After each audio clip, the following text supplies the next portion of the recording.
Hit the subscribe button, hit the bell notification so you're notified when we upload new video content.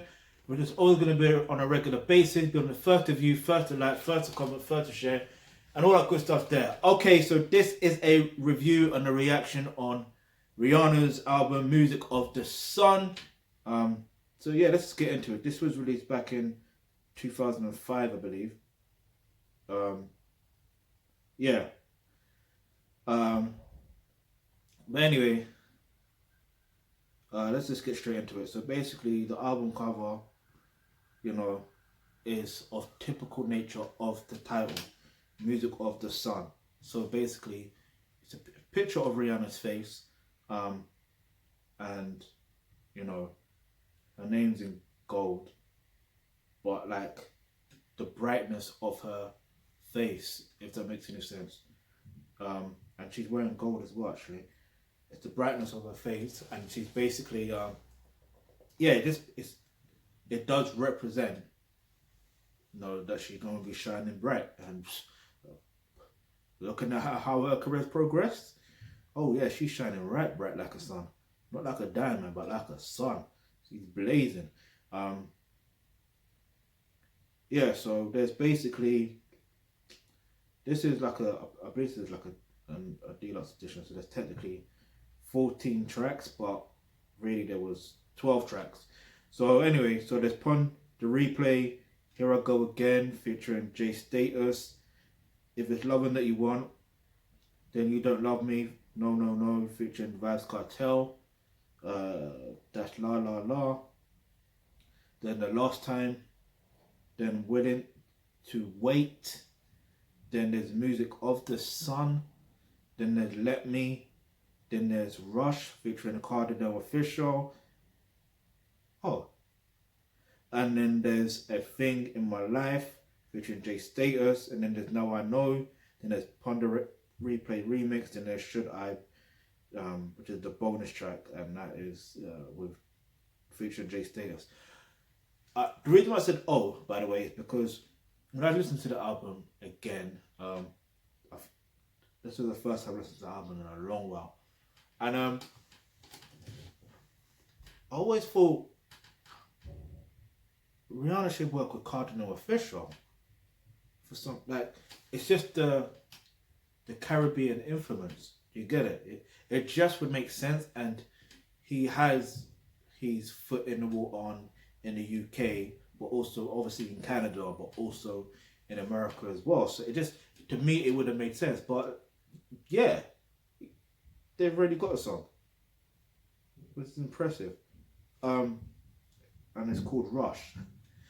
But obviously the familiar songs are Upon the Replay and If It's Loving That You Want.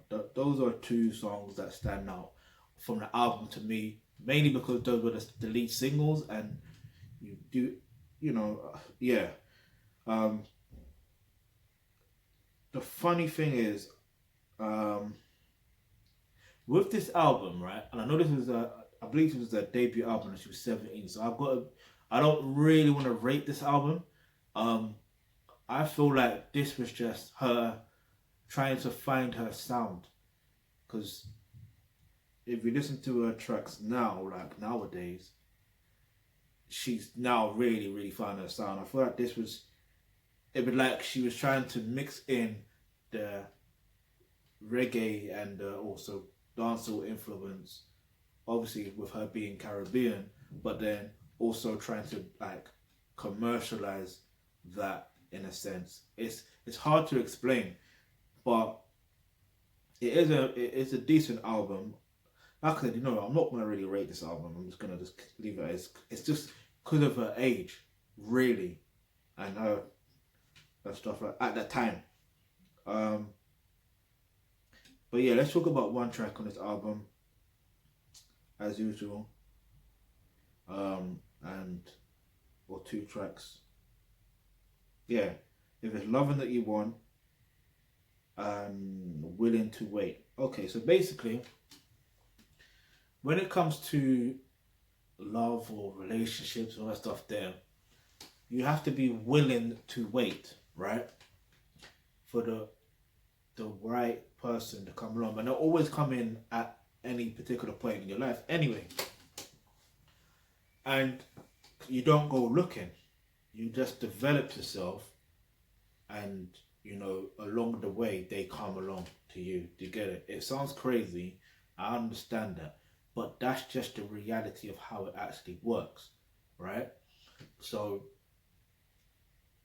the funny thing is, you know, if it's really loving that you want, then you have to understand how dating and relationships actually work. Yeah. And you have to, like I said before, you've got to develop yourself, right? So if you click the link in the description box below where it says become a member of the Akib Build Trust, you will get access to online courses such as roles and relationships, and that's where you're going to learn how to, you know, how relationships actually work. That's one thing. But if you're a woman watching this, you will learn exactly how to be a pure feminine woman. And if you're a man, you'll learn how to develop yourself to become a pure thoroughbred alpha male. Yeah. And then within that, you will actually get that loving that you actually want, and not just that, the loving that you actually need. Do you get it? So if you've got any questions, any topics you'd like for us to discuss, leave that in the comment section below. And oh yeah, the link to the album is in the description box below as well. So if you've got any questions, any topics you'd like for us to discuss, go ahead, leave that in the comment section below. And remember, hit the subscribe button, hit the bell notification, because you never know, the video you suggest might just be next.